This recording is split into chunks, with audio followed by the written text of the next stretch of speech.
السلام علیکم، امید ہے سب خیریت سے ہوں گے، خوش باش ہوں گے اور ایمان کی بہترین حالت میں ہوں گے۔ جی جناب، تو آج ہم شروع کر رہے ہیں جان ادا کی ایپیسوڈ 22۔ اسے سنیں اور سن کر اپنی رائے کا اظہار ضرور کریں، اور چینل کو اب تک سبسکرائب نہیں کیا تو وہ بھی کر لیں۔ چلیں بنا وقت ضائع کیے چلتے ہیں ایپیسوڈ کی جانب۔ جان ادا از قلم لائبہ ناصر، قسط نمبر 22۔ نور ارسلان بنا پلکے جھپکائے سے تک رہا تھا۔ سرخ رنگ کسی پر اس قدر بھی سج سکتا ہے؟ آنچل سر پر لے کر ہنستی ہوئی وہ اس قدر پیاری لگی کہ کتنے ہی لمحے بے خود سا دنیا جہاں کی سب سے پیاری حسینہ کو تکتے رہ جاتا۔ وہ مخمور سے پیا کی آنکھوں کے سامنے ہاتھ لہراتی، کندھے سے ہلا کر خوابناک کا سفر طے کرتے نور ارسلان کو واپس دنیا تک لائی تھی۔ غازے کی لکیر اس کی شہد رنگ آنکھوں کو وہ جلا بخش رہی تھی جو صدیوں قائم رہ سکتی تھی۔ مائی لیڈی، اس کی آنکھوں میں نظر آتے اپنے عکس کو دیکھتے وہ محبت سے بولا تھا، کاش ستارے میری دسترس میں ہوتے تو میں توڑ کر لا دیتا کہ آپ کی شہد رنگ آنکھوں میں بھر لیتی۔ کسی رات چپکے سے آسمان کا لافانی سا چاند توڑ کر لاتا اور عذورا لاشاری کے قدموں میں ڈھیر کر دیتا۔ آپ نہیں جانتی عذورا، آپ میرے لیے دنیا بھر کی روشنی کا ایک مرکز ہے، میری عمر بھر کی ریاست کا انعام ہے آپ۔ یہ بھی پہنا دیں۔ نوکھے ہاتھوں میں سونے کی باریک چوڑیاں تھمائیں جو اس نے اسے اس روز دی تھی۔ وہ چوڑیاں دیکھ کر ٹھٹکا، یہ چوڑیاں روشانے کی تھیں۔ وہ اکثر مخصوص موقعوں پر انہیں پہنا کرتی تھی۔ کتنی ہی یادیں وابستہ تھیں اس کی ان سے۔ اس نے نظر اٹھا کر عذورا کی جانب دیکھا۔ وہ خوش تھی، بہت دل سے تیار ہوئی تھی۔ وہ زخمی سا مسکرایا۔ ان آنکھوں کی روشنی پر، ان لبوں پر نور ارسلان کی جان صدقے، 100 بار صدقے۔ آپ جو چاہیں گی نور ارسلان سب کرے گا، آپ کی ہر خواہش در آنکھوں پر۔ اس کی خوبصورت کلائی میں وہ چوڑیاں سج سی گئی تھیں۔ اس کے ہاتھوں کو لبوں سے لگائے اس نے عذورا کی آنکھوں میں جھانکا جہاں اسمان پر زندگی مسکائی تھی۔ چلیں، پروفیسر صاحب انتظار کر رہے ہوں گے۔ اپنے بال پیچھے کی جانب سیٹ کرتے اس نے نرمی سے کہا۔ عذورا اس بات میں سر کھلاتی سینڈل ہاتھوں میں لے کر بیڈ کے کنارے بیٹھی تھی۔ اگلے لمحے جو وہ ہوا وہ عذورا لاشاری کے وہم و گمان سے پرے تھا۔ نور ارسلان گھٹنوں کے بل اس کے سامنے بیٹھا، اس کے ہاتھوں سے سینڈل لے کر اس کے گلابی پیروں میں پہنا رہا تھا۔ عذورا لاشاری اس سے کچھ بھی امید کر سکتی تھی، پر یہ نہیں۔ نور ارسلان جیسا انا پرست، اس قدر شاندار شخص یوں اس کے قدموں میں بیٹھا۔ اس سے پہلے کہ وہ ہوش و خرد سے بیگانہ ہو جاتی، نور نے اس کے آگے چٹکی بچائی۔ کس مراقبے میں چلی گئی ہیں لیڈی؟ سنجیدگی سے کہتا وہ اٹھ کھڑا ہوا تھا، اسی شان سے جو اس کی ذات کا خاصہ تھا۔ وہ یوں ظاہر کر رہا تھا جیسے کچھ ہوا ہی نہ ہو۔ یہی تو اس کی ذات کا خاصہ تھا۔ نور ارسلان کا دل کس وقت کن جذبات سے لبریز ہے یہ صرف نور ارسلان جانتا تھا۔ اس کا دل کبھی اس کے دماغ پر حاوی نہیں ہوا تھا۔ وہ اس کا چہرہ تکتی تکتی اس کی سنگت میں مسمرائی سی چلتی آ رہی تھی، جو اب گاڑی سے ٹیک لگا کر رک چکا تھا، یکدم جیسے ہوا کی رفتار نے بھی شدت اوڑھی تھی۔ سر جھونکے بالوں سے اٹھ کھلیا کرنے لگے۔ نور راستے سے کچھ سویٹس لے لیں گے۔ خود کے سمت مغفور نگاہیں گاڑے وہ نور ارسلان کی بے خودی پر سمٹا سا مسکرا دی۔ اس کی اتنی محبت پر وہ شرمندہ سی ہوئی جا رہی تھی۔ کتنا ستایا تھا اس نے اس پیارے شخص کو، اور وہ آج بھی اس کی ڈھال بنا اس کے ساتھ کھڑا تھا۔ میں نے بہت ستایا ہے نا آپ کو نور، کتنا ہرٹ کیا ہے۔ ولیمے کے دن ڈرگز لے کر ہمارا پورا ایونٹ خراب کر دیا تھا، پھر اس دن اس نے شرمندگی سے دانستہ بات ادھوری چھوڑی تھی۔ تھکے تھکے نڈھال لہجے میں کہتی وہ موسم کی رعنائی اور دلکشی سے بے نیاز سی بس نور کو دیکھتی ہوئی بول رہی تھی۔ اس کا انداز اس قدر معصوم تھا کہ نور ارسلان کو اپنا دل ڈوبتا ہوا محسوس ہو رہا تھا۔ نور نے محسوس کیا کہ عذورا کی تان آج کل بس اسی بات پر ٹوٹتی ہے۔ وہ اسے اس احساس جرم میں نہیں رہنے دے سکتا تھا۔ ہاں ستایا ہے اور میرے دل پر کئی زخم بھی لگائے ہیں، لیکن اب کسی تکلیف کا کوئی احساس باقی نہیں ہے۔ مزید اگر آپ نے ایک بار بھی اس بات کو دہرایا تو نور ارسلان شرافت بھول کر آپ کے تمام مظالم کے چن چن کر بدلے لینے لگے گا، پھر مجھے مت کہنا۔ ساری نرمی ایک طرف کیے وہ برہم ہوئے ابرو اچکاتا عذورا کی ساری اداسی خفیف سے صدمے میں بدل گیا۔ ایک لمحہ لگتا تھا اس شخص کو اپنے اصل پر آنے میں۔ نو، صدمے سے پھٹی آواز کے سنگ منمنائے وہ نو کے ساتھ جا لپٹی تھی۔ اس کا جاندار سا کہکہا مانو اس کی حالت مزید غیر کر گیا۔ نوح چلے، دیر ہو رہی ہے، وہ حواس باختہ سی بولی۔ پس لب تبسم دباتا وہ فوری حواس باختہ ہوتی اپنی زندگی پر قربان ہوا۔ اسے عذورا کی کیفیت پر بہت پیار آیا۔ فرما برداری سے اس کے سمت کا ڈور اوپن کیا، ہنوز زیر لب تبسم دباتا اسے بیٹھائے، خود بھی عذورا کی بے حال کیفیت پر ایک بار کھل کر مسکراتا دوسری طرف جا بیٹھا۔ تمام رستہ وہ جس طرح بکھلائی شرمائی سی تھی، یہ نوح کی زندگی کا حسین ترین وقت تھا۔ کاش وقت یہیں تھم جاتا اور وہ اس گلاب زادی کو گلال میں اترتے فرصت سے دیکھتا اور دیکھتے رہتا۔ لے لیلا، یہ ہو گیا آپ کا حجاب پریس۔ وہ اپنی ویل چیئر پر بیٹھی ڈائننگ ٹیبل پر پھولوں کا گلدستہ سیٹ کر رہی تھی جب جمال نے ہلکے آسمانی رنگ کا حجاب ان کے ہاتھ میں تھمایا تھا۔ ہلکے آسمانی رنگ کے خوبصورت جوڑے میں ملبوس وہ ہمیشہ کی طرح خوبصورت ہی لگ رہی تھی۔ آج انہوں نے نوح اور عذورا کو کھانے پر دعوت دی تھی، ان کی شادی کی خوشی میں۔ نوح اور عذورا نے جن حالات میں نکاح کیا تھا وہ دونوں ہی جانتے تھے۔ یہ لڑکی یوں بھی لیلا کو اپنے دل کے بہت قریب لگتی تھی۔ نوح تو اس سے پہلے بھی کئی بار آ چکا تھا، لیکن اب اس کی پسند کے حوالے سے تو میں پھر بھی جانتی ہوں، میں بس عذورا کو پسند آ جائے سب۔ وہ یہ بات کو یہ چھٹی بار کہہ رہی تھی۔ جمال تو ان کی خوشی دیکھ کر ہی خوش ہو رہے تھے۔ مجھے بہت اچھا لگ رہا ہے جمال کہ ہم کیسز اور آرگنائزیشن کے علاوہ بھی پرسنل لیول پر مل رہے ہیں ان سے۔ وہ اپنی خوشی کا اظہار کرتی مسکرائی تو وہ بھی بدلے میں فون سائڈ پر رکھے نثار سی نگاہ لیلا پر ڈالے، اپنی ہتھیلی کھولے اس کی سمت پھیلا گئے، جیسے لیلا نے فوری تھام کر پہلو میں ہی براجمانی کی۔ خوش تو میں بھی ہوں، کچھ لمحے تو مجھے لگتا ہے نوح نہیں ارسلان ہے، ہمارا دوست۔ ماضی کی یاد نے ان کے لبوں پر زخمی سی مسکراہٹ بکھیر دی تھی۔ اپنے بے حد قریب آباد ہوتی لیلا کا مرمری سا ہاتھ جکڑ کر سینے سے جوڑے وہ اس آس اور امید کا سہارا لیے اس کی آنکھوں میں جھانکا جو جمال کے دل کی دھڑکن کا ہر ڈنگ بخوبی جانتی تھی۔ کب ان کا دل خوشی میں ہوتا اور کب دکھ میں، وہ اس کے ہر رنگ کی بھیدی تھی۔ زندگی سے بھرپور مسکراہٹ دیے وہ ان کے چہرے سے ہتھیلی جوڑے بلا تکلف ذرا سا اٹھ کر دوسری ہتھیلی بھی اس کے چہرے کی دوسری طرف رکھے، ان کی پیشانی چوم کر اپنے اچھوتے رنگ سے مسکائی، جیسے اس کی یہ مسکراہٹ ہی ان کا حوصلہ ہو۔ یہ سچ ہی تو تھا۔ گاڑی کی آواز پر وہ دونوں چونکے۔ جمال مسکراتے ہوئے دروازے کی جانب بڑھے، ان دونوں کا خوشگوار انداز میں ویلکم کیا۔ نوح گاہیں بگاہیں عذورا کی جانب دیکھ رہا تھا جو یہاں آ کر بھی بہت خوش لگ رہی تھی۔ وہ واقعی خوش تھی، یہ رشتہ، یہ مان، یہ محبت اسے پہلی بار مل رہا تھا۔ خوشگوار ماحول میں کھانا کھایا گیا۔ لیلا بار بار عذورا کی پلیٹ میں کچھ نہ کچھ ڈال رہی تھی۔ بس کرے لیلا، کتنا پروٹوکول دیں گی انہیں؟ کافی کا کپ ٹیبل پر رکھ کر اس نے سگریٹ جلاتے ہوئے کہا تھا۔ لیلا اور جمال کے آگے وہ اسی طرح بے تکلف سا تھا۔ اٹھانے دو لیلا، کسی کسی کے لاڈ اٹھاتی ہیں۔ جواب جمال کی جانب سے آیا تھا۔ عذورا کھلکھلا کر ہنس پڑی۔ اس کی نظر بلنک کرتے اپنے فون پر پڑی تھی۔ کوئی نیا نمبر تھا، وہ ان سب سے ایکسکیوز کرتی قدرے خاموش گوشے میں آ گئی۔ ہیلو، وہ اب بھی ہنس ہی رہی تھی۔ ہیلو عذورا بیبی۔ اگلی جانب سے آتی کریہ آواز وہ ہزاروں میں بھی پہچان سکتی تھی۔ یہ آواز کیسے بھول سکتی تھی وہ؟ کون؟ نہیں، پھر نہیں، یہ نہیں ہو سکتا، اب نہیں۔ اتنی جلدی بھول گئی مجھے عذورا بیبی؟ اگلی جانب سے خباثت بھری آواز آئی تھی۔ عذورا کو لگا وہ اگلی سانس نہیں لے سکے گی۔ یہ آواز، یہ وحشت بھری سرگوشی، اس کے پورے جسم میں سنسنی سی دوڑ گئی۔ فون کاٹنے کی نہیں کرنا ڈارلنگ، تمہارے ساتھ گزارے حسین لمحات میرے پاس اب بھی قید ہیں، قسم سے بہت یاد آ رہی ہو تم۔ اسے لگا وہ اگلی سانس نہیں لے سکے گی، اس کی سانسیں اکھڑ رہی تھیں۔ چلو کام کی بات پر آتے ہیں۔ میں نے سنا ہے تمہارا شوہر عنکبوت کے لائر کے ساتھ مجھ پر کیس کر رہا ہے۔ عزو بیبی جانتی ہے نا اگر ایسا ہوا تو کیا ہوگا؟ جی، اس کے منہ سے بے اختیار نکلا تھا۔ اس فرما برداری کی عادت کس طرح دلائی گئی تھی اسے؟ تم روز اسی طرح میری وحشت کا نشانہ بنو گی۔ سالوں پہلے یہ آواز بہت قریب سے آئی تھی۔ اسے اپنے ارد گرد ہر شخص کا مقررہ چہرہ نظر آ رہا تھا۔ اسے سانس لینے میں تکلیف ہو رہی تھی۔ کال اب کٹ ہو گئی تھی۔ وہ کتنی ہی دیر وہاں کھڑی رہی، خود کو سنبھالنا مشکل ہو رہا تھا۔ بڑی مشکل سے خود کو کمپوز کرتی اندر آئی تھی۔ نوح نے بغور اس کی جانب دیکھا، اشارے سے دریافت کیا۔ وہ اجنبی نظروں سے اس کی جانب دیکھتی رہی۔ شروع میں وہ جتنی چہک رہی تھی آخر تک اس قدر اخیر افسردہ تھی۔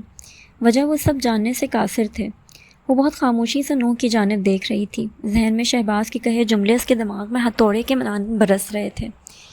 پوری دنیا تمہاری بربادی دیکھے گی، نوح ارسلان خود تمہیں میرے قدموں میں پھینکے گا۔ اس نے سہمی ہوئی نظروں سے نوح کی جانب دیکھا۔ عذورا سب ٹھیک ہے بیٹا؟ اچانک اتنی خاموش کیوں ہو گئی ہیں آپ؟ لیلا نے محبت سے سوال کیا تھا۔ میں شہباز ضمیر پر کیس نہیں کرنا چاہتی۔ یہ جملہ نہیں تھا، ایک بم تھا جو ان تینوں نفوس پر گرا تھا۔ نوح نے بے یقینی سے اس کی جانب دیکھا۔ یہ کیا کہہ رہی تھی وہ؟ عذورا آپ ہوش میں ہیں؟ میں مکمل ہوش و حواس میں کہہ رہی ہوں لیلا، مجھے شہباز ضمیر پر کیس نہیں کرنا۔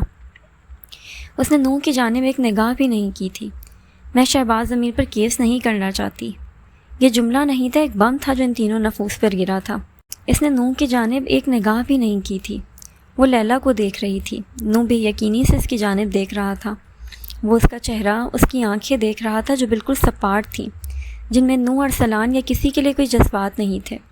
مجھے شہباز ضمیر یا کسی پر بھی کسی قسم کا کوئی کیس نہیں کرنا، نہ آج، نہ چند مہینے، چند سال بعد، انفیکٹ میں کبھی بھی نہیں کرنا چاہتی۔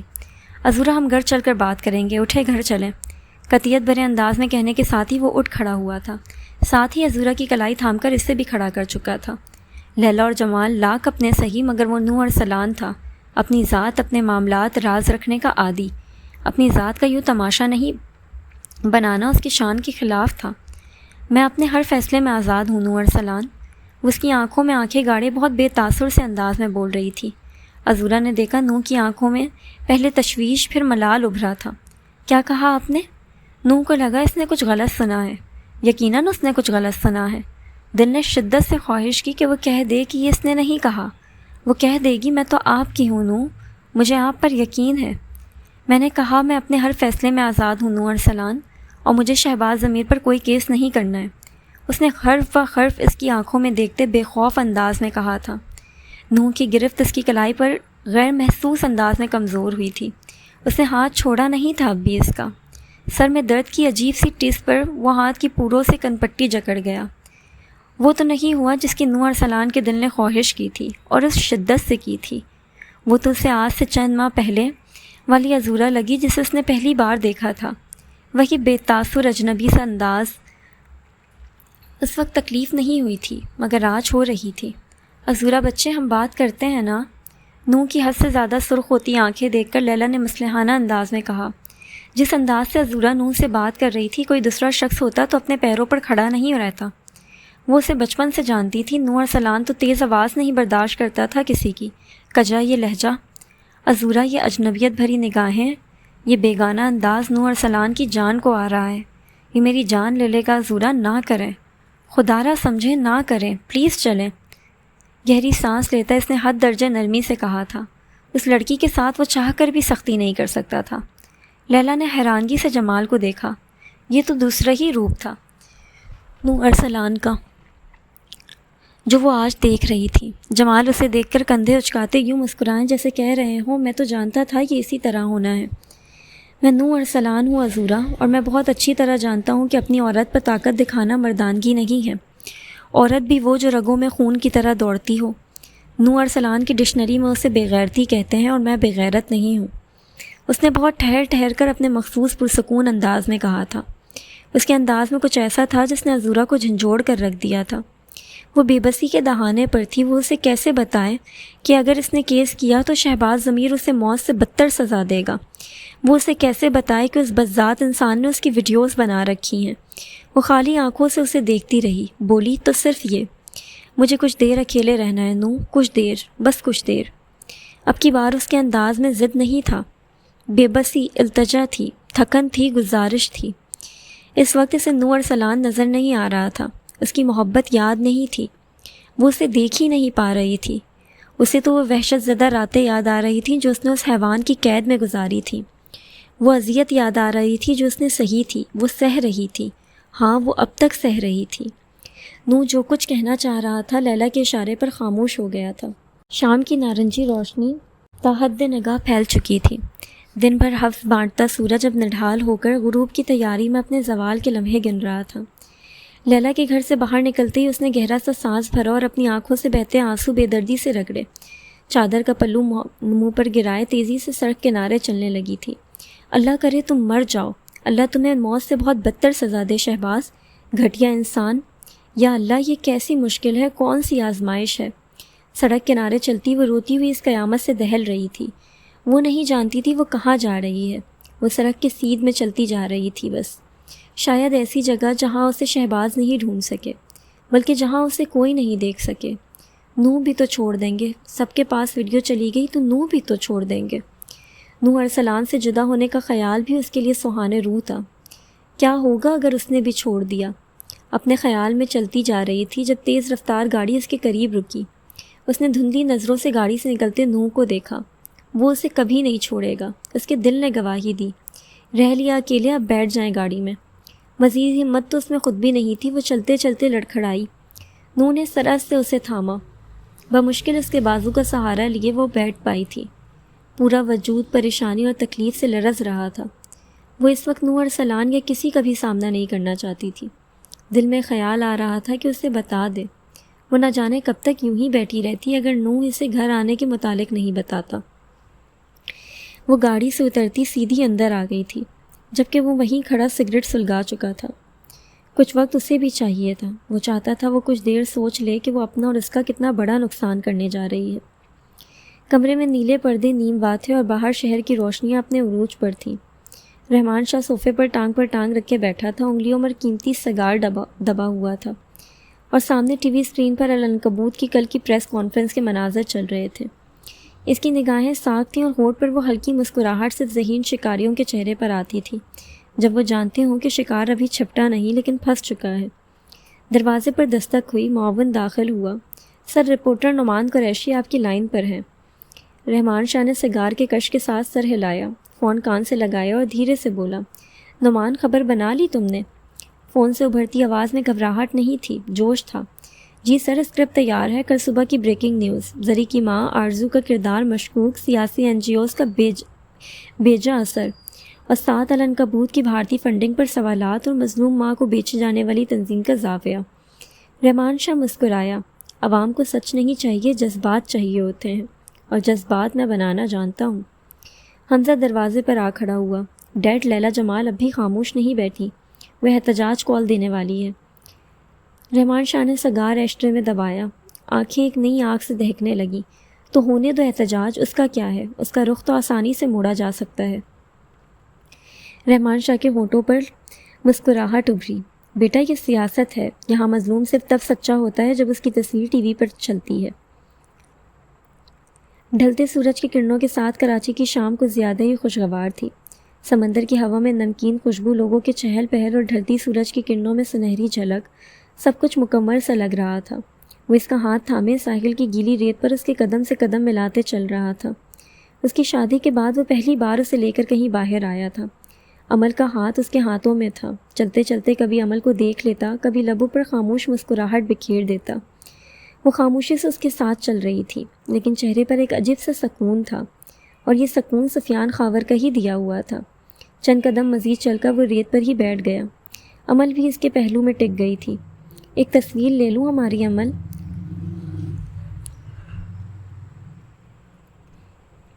وہ ہر بات اس سے یوں ہی پوچھا کرتا تھا، ہر چیز میں اس کی رائے لیتا۔ کمگو تو وہ پہلے بھی تھی، لیکن اس کے ساتھ وہ بہت کم ہی بات کیا کرتی تھی۔ پھر سفیان خاور اسے اپنی گفتگو میں شامل کر لیتا تھا۔ عمل نے ہلکی مسکراہٹ سے اس کی طرف دیکھا اور آہستگی سے اس بات میں گردن ہلائی۔ اسے اپنے حصار میں لے کر کچھ قریب ہوتے سفیان خاور نے ان دونوں کی پہلی تصویر موبائل کے کیمرے میں قید کی تھی۔ وہ کیمرے کی جانب دیکھتے مسکرا رہی تھی جب سفیان وارفتگی سے اس کی جانب دیکھ رہا تھا۔ چند قدم دور عین اسی لمحے اپنی گاڑی سے نکلتے دارم اصفہان کی نظریں غیر ارادی طور پر اٹھی تھیں اور پھر پلٹنا بھول گئی تھی۔ قدم ٹھٹک گئے تھے، سانس جیسے کسی انجانے لمحے کی چوٹ سے رک گئی تھی۔ وہ ہسپتال کے بعد رمشا کی ضد کرنے پر ساحل کی طرف آ نکلا تھا۔ رمشا اس کے ساتھ ہی تھی، لیکن اس کی نگاہیں تو اچانک جیسے منجمد ہو گئی تھی۔ سامنے وہ دشمن جاں تھی جسے دیکھنے کی دل شدت سے خواہش کر رہا تھا۔ تو کیا خواہش کا اس طرح پورا ہونا ضروری تھا؟ دارم کی آنکھوں سے وہ منظر اوجھل نہیں ہو رہا تھا۔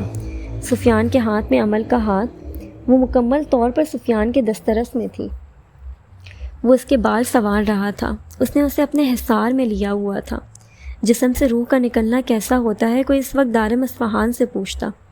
اپنی نظروں کے سامنے اسے سفیان خاور کے پہلو میں بیٹھے دیکھنا کتنا تکلیف دہ تھا۔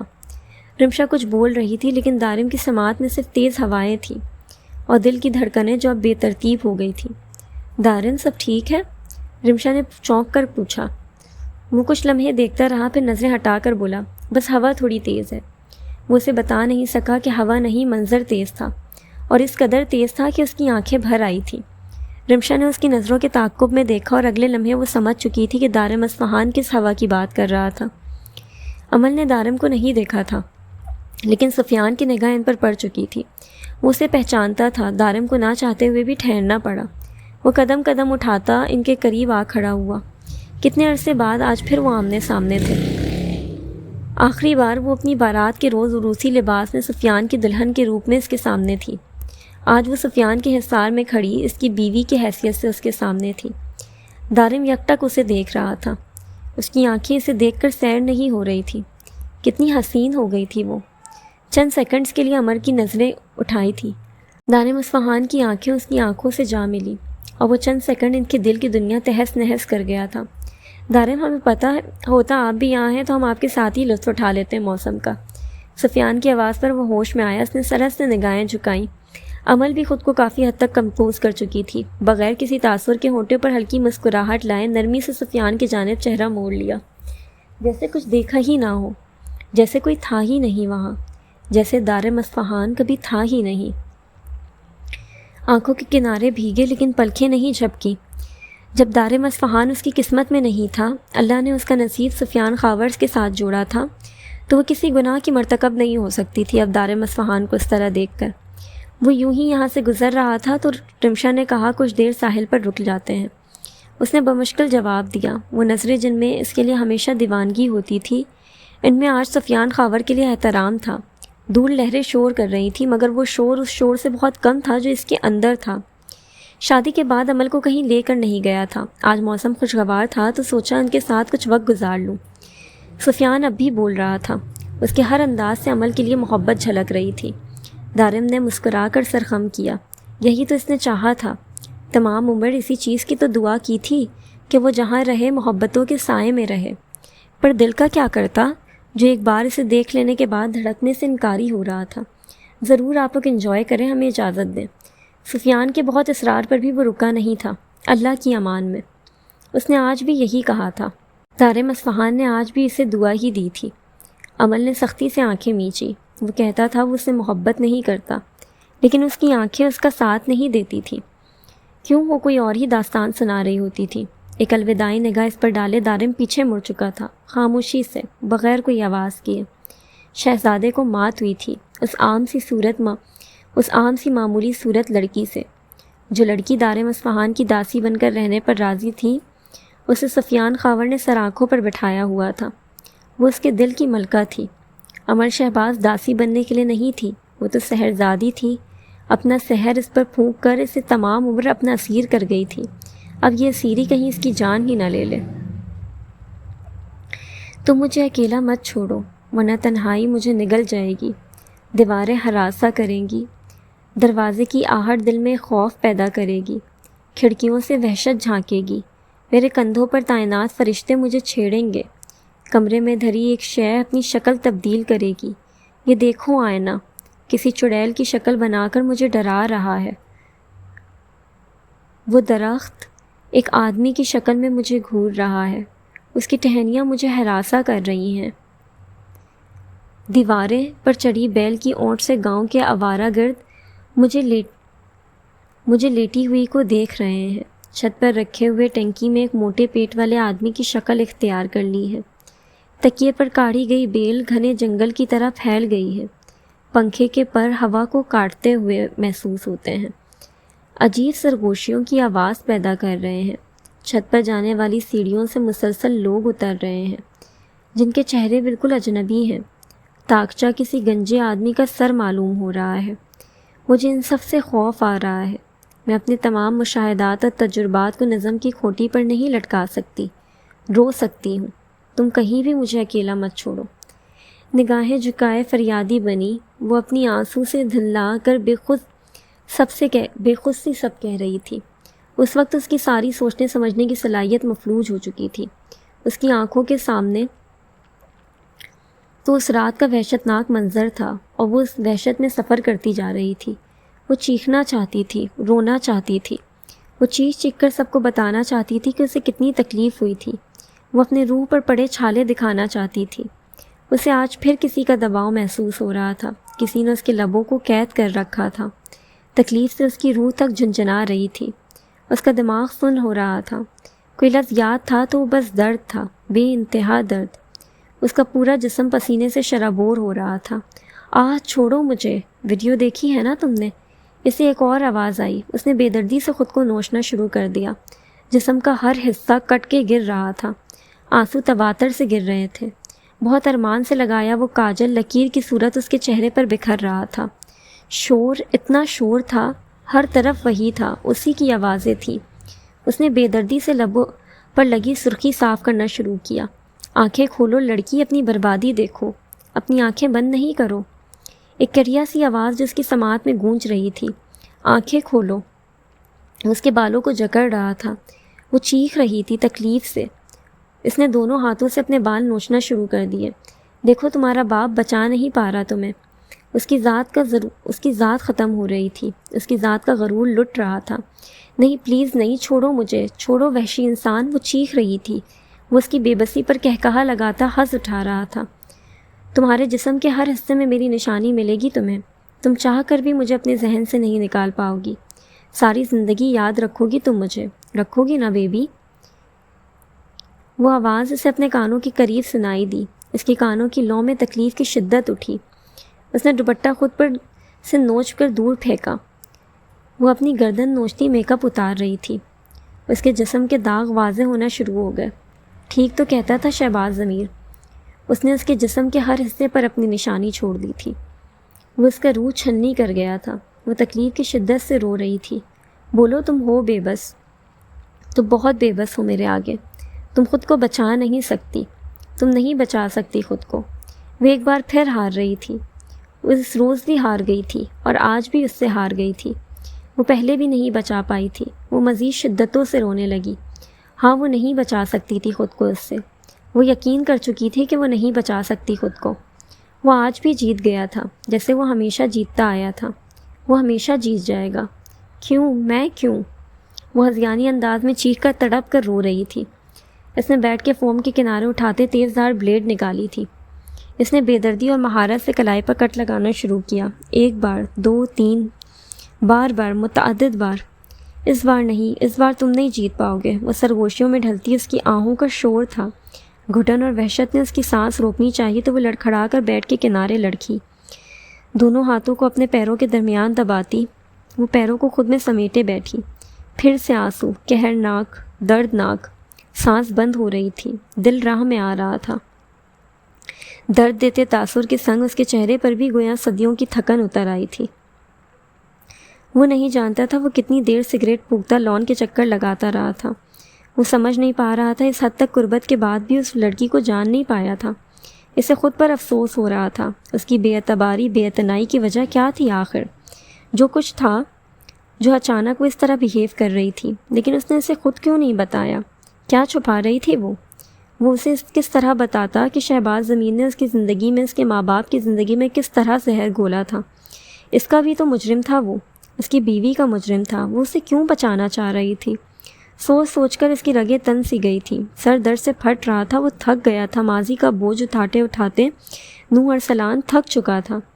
نہ جانے رات کا کون سا پہر تھا جب اس نے مین ڈور کھولا، گہرا سانس لیا، خود کو کمپوز کیا اور بیڈ روم کی جانب بڑھا، لیکن اندر کا منظر نور ارسلان کی سانسیں تنگ کرنے کے لیے کافی تھا۔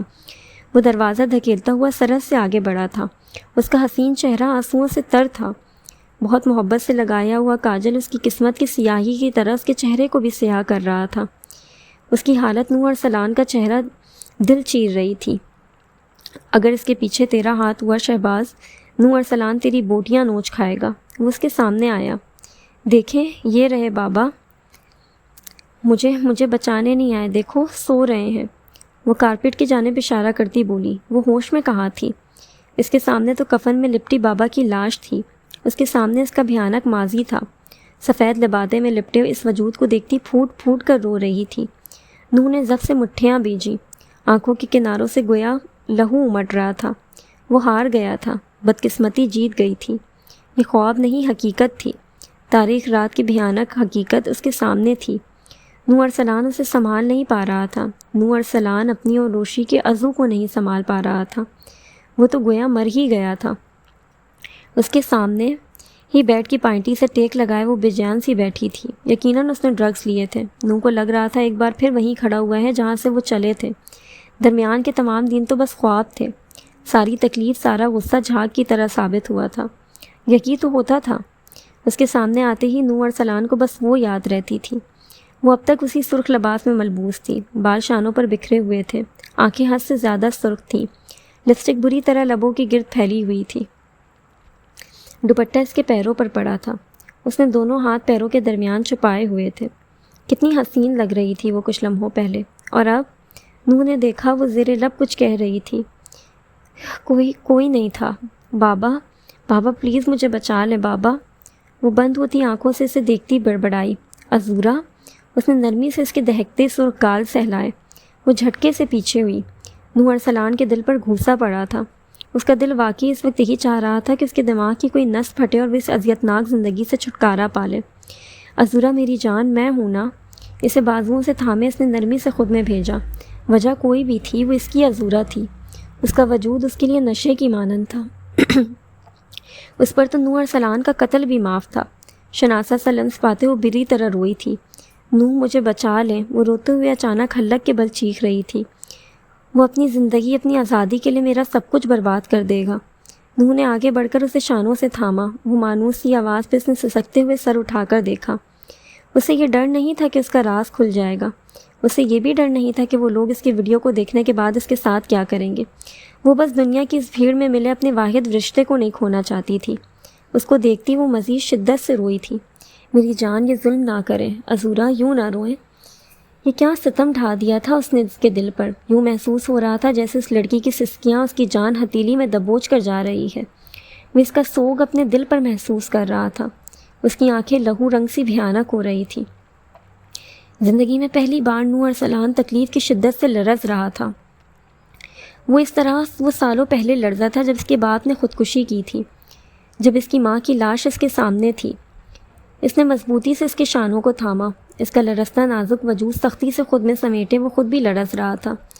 کیسے پل جھپکتے مستقبل کی روشنی کے رنگ تاریک رات نگل گئی۔ وہ ویسے ہی خالی ہاتھ رہ گیا جیسے سالوں پہلے خالی ہاتھ اس سفید بنگلے سے نکل کر بھاگا تھا۔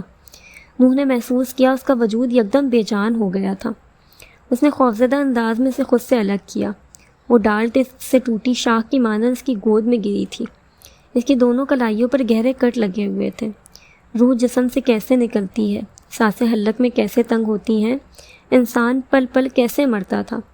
تمام تر جملے اس وقت نو ارسلان کو سمجھ آئے تھے۔ عذورا، دادو، عذورا۔ وہ بے رخت سے جملے ادا کرتا اسے گود میں بھرے پاگلوں کی طرح رو رہا تھا۔ ہم جیسوں کو خواب سوانے نہیں آتے۔ ہماری آنکھیں وحشت کے عشق بہانے کے لیے وجود میں آتی ہیں۔ حسین خوابوں کا گزر ان میں نہیں ہوتا۔ ہمارے جسموں کے زخم مندل پڑ بھی جائیں تو ہماری روحیں تا عمر زخمی رہتی ہیں۔ ہمارا داغدار وجود ہمارے اجلے دلوں پر بازی لے جاتا ہے۔ شہزادی، ہم ایسوں کے بخت سیاہ ہوتے ہیں۔ ہمارا حسن سراہا نہیں جاتا۔ ہماری بخت کی سیاہی میں ہمارے نقوش کی خوبصورتی سیاہ پڑ جاتی ہے۔ ہمارا بچپن گڑیوں سے کھیلتے نہیں گزرتا۔ وحشت زدہ راتیں ہماری جوانی کھا جاتی ہیں۔ ہماری تنہائی حسین یادوں میں نہیں گزرتی، وحشتناک سناٹے کی نظر ہوتی ہے۔ ہماری ہنسی میں کھنک نہیں ہوتی۔ ہمارے کہے وحشت زدہ ہوتے ہیں۔ زندگی ہم پر مسکراتی ہوئی مہربان نہیں ہوتی۔ نینداور دوائیاں ہماری سہیلی ہوتی ہیں اور وحشتناک سپنے ہمارے ساتھی۔ جی جناب، تو یہ تھی ایپیسوڈ 22۔ امید ہے آپ کو پسند آئی ہوگی۔ اپنی رائے کا اظہار ضرور کریں۔ چینل کو اب تک سبسکرائب نہیں کیا تو سبسکرائب کر لیں۔ ایپیسوڈ پسند آئی ہے تو لائک کریں، شیئر کریں اور اپنا بہت سارا خیال رکھیں۔ خوش رہیں پیارے لوگوں۔